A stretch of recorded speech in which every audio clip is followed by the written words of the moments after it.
2-2.5 દિવસથી ગુરુહરિના દર્શન અને સ્મૃતિનો આપણને લાભ મળે છે. આપણા માટે આ દિવસો સાચા અર્થમાં દીપોત્સવીના દિવસો ગણાય. જ્યારે એનું દર્શન થાય, જ્યારે એમની વાણીનો આપણને લાભ મળે. આવા પુરુષના દર્શન જ બહુ દુર્લભ હોય, છતાં એ આપણી કક્ષાએ આવે, આપણા લેવલે આવે. વર્ષો પહેલાં ગુરુપ્રસાદ સ્વામીજીએ વાત કરી તેમ સમયમાં આપણે શાના માટે આવવાનું, કેવી તૈયારી સાથે આવવાનું.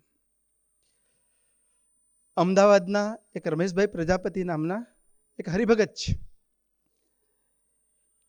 એ પોતે 2 પાદરાના સમયમાં પધારેલા અને એ સમયમાં જ્યારે એ આવેલા હતા એની પાસે ટિકિટના ભાડાના પૈસા બી ન હતા. એના ભાડાના પૈસા ભક્તોએ કાઢેલા અને ભક્તો એને લઈ આવેલા. એટલે એને ગુણ આવેલો, જેને લઈને પછી સત્સંગ સભામાં આવતા થયા. કાર્યકર્તાઓને મળ્યા, સભા ભરે. સ્વામીજી પધારેલા ત્યારે સ્વામીજીને એમણે પ્રાર્થના કરી કે સ્વામીજી, દેશકાળ ખૂબ છે, આશીર્વાદ આપો કે દેશકાળ દૂર થાય. તનના, મનના, ધનના અને આત્માના 3 પ્રકારના દેશકાળ ત્યારે દૂર થાય સાચા અર્થમાં જ્યારે આપણે સત્સંગ કરીએ ત્યારે. સાચા અર્થમાં આપણે ભગવાન અને ભગવાનના પવિત્ર સંતના ચરણે આપણે મન મૂકીએ ત્યારે. એટલે સ્વામીજીએ આશીર્વાદ આપ્યા કે ચિંતા ના કરીશ, કે બધું સરસ થઈ જશે, ભજન કરજો. અત્યારે બી ગુરુહરિ પાસે જે કંઈ પ્રશ્ન લઈને આપણે જઈએ અને પ્રાર્થના કરીએ ત્યારે એક જ વસ્તુ કે તમે ભજન કરજો. સ્વામીજીને પ્રાર્થના કરીશું ને ભજન કરીશું. એટલે સ્વામીજીએ કહ્યું કે ભજન કરજો. પછી પેલા ભગતે કીધું કે સ્વામીજી, મારું પોતાનું ઘરનું ઘર નથી, એટલે ઘરનું ઘર થઈ જાય એવી કૃપા કરજો. સ્વામી કે બધું જ સરસ થઈ જશે, પણ સત્સંગમાં વ્યવસ્થિત આવતા રહેજો, ભજન કરજો.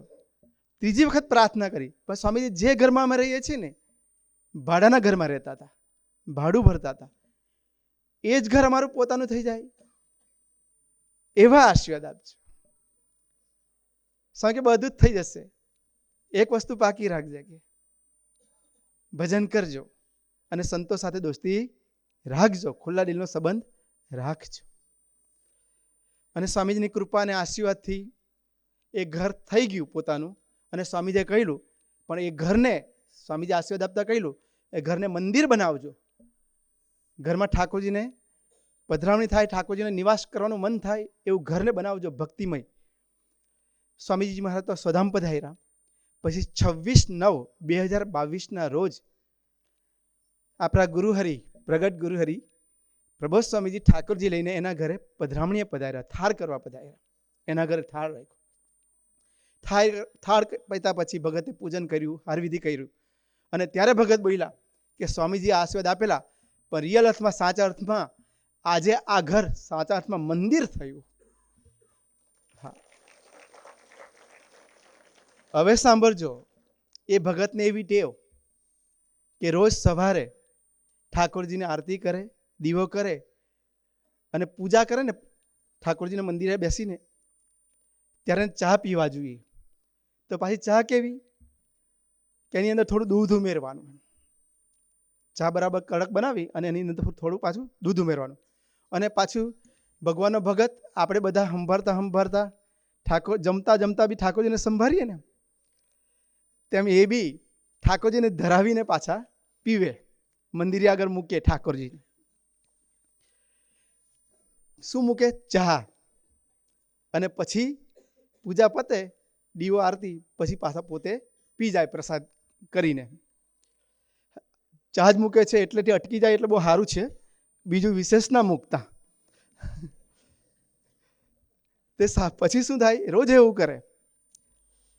પછી ગુરુહરિએ પધરામણી કરી, બધું થઈ ગયું. પછી એમણે વાત કરી કે સ્વામીજી એક વાત કરું કે હા.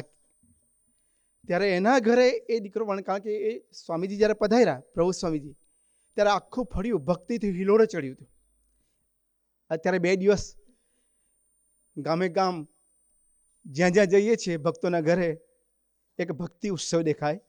આખું ગામ જાણે હિલોડે ચડ્યું હોય એવું દેખાય. પૂનમનો ચાંદ જાણે ઉગ્યો હોય ને એમ.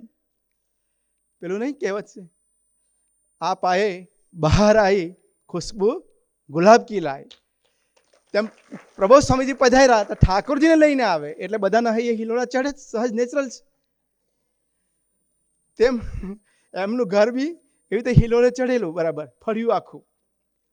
પછી સાંભળજો, એ ભાઈએ કીધું કે એનો દીકરો છે, એના દીકરાને સ્વામીજીએ દર્શન આપ્યા. કોણે? પ્રગટ ગુરુહરિ પ્રબોધ સ્વામીજીએ. સપનું આવ્યું અને સપનામાં દિવ્ય દર્શન આપ્યા. કારણ કે જાગ્રત, સ્વપ્ન, સુષુપ્તિ ત્રણેય અવસ્થામાં કોનું ધાર્યું થાય? પ્રગટ જે સંત હોય, જે ભગવાનને રાખીને ફરે છે, પ્રભુ સ્વામીનું ધાર્યું એટલે થાય છે કે એમણે સ્વામીજીને નખથી શિખા પર્યંત રાખ્યા છે. રૂવાણે રૂવાણે એમણે સ્વામીજીને રાખ્યા છે. એટલે એમની પ્રાર્થના સ્વામીજીએ પૂરી કરવી પડે છે. એ જે કંઈ સંકલ્પ કરે છે એ સ્વામીજીએ સાકાર કરવો પડે છે. એટલે દર્શન આપ્યા અને પેલા દીકરાને કીધું કે બેટા, તારા પપ્પાને કહેજો ને કે ઠાકોરજીને સવારે ચા ધરાવે છે તો તારા પપ્પાને કહેજો કે પ્રબોધ સ્વામી ક્યારે ચા પીતા નથી કે.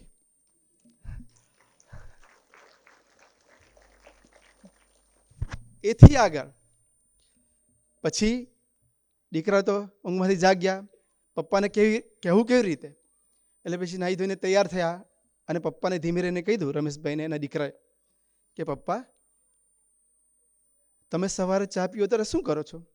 તો કે રોજના રૂટીન પ્રમાણે ચા બનાવે, ચા આવે, થોડા એમાં થોડું દૂધ ઉમેરું ને ઠાકોરજીને ધરાવું. કે ઠાકોરજીમાં બધી મૂર્તિઓ મૂકેલી છે, ષષ્ઠ મૂર્તિ.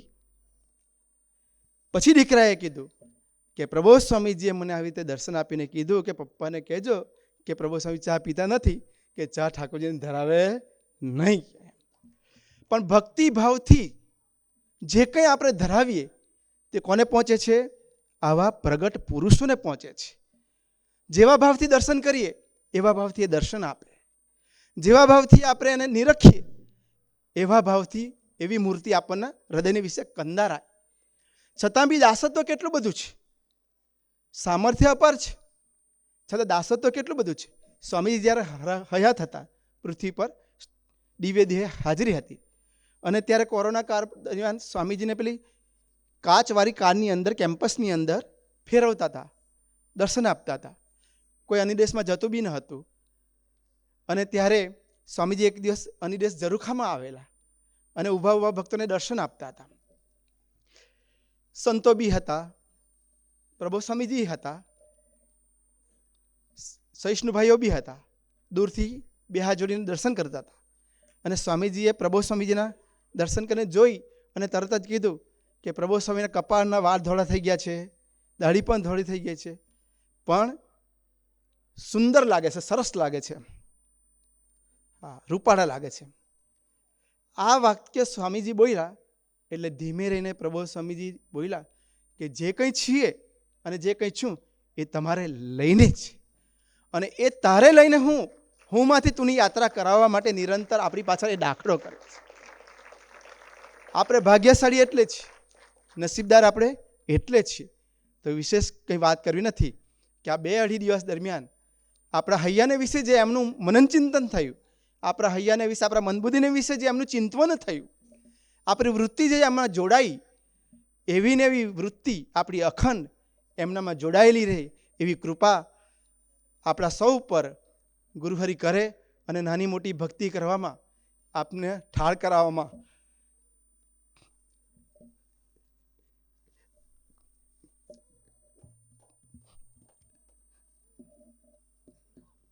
અથવા તો ગામડે લઈ જવામાં જેમ ઠાકોરજીને હેલા વાગે, અમારા માટે જીવતા જતા ઠાકોરજી આપ જ છો યાર.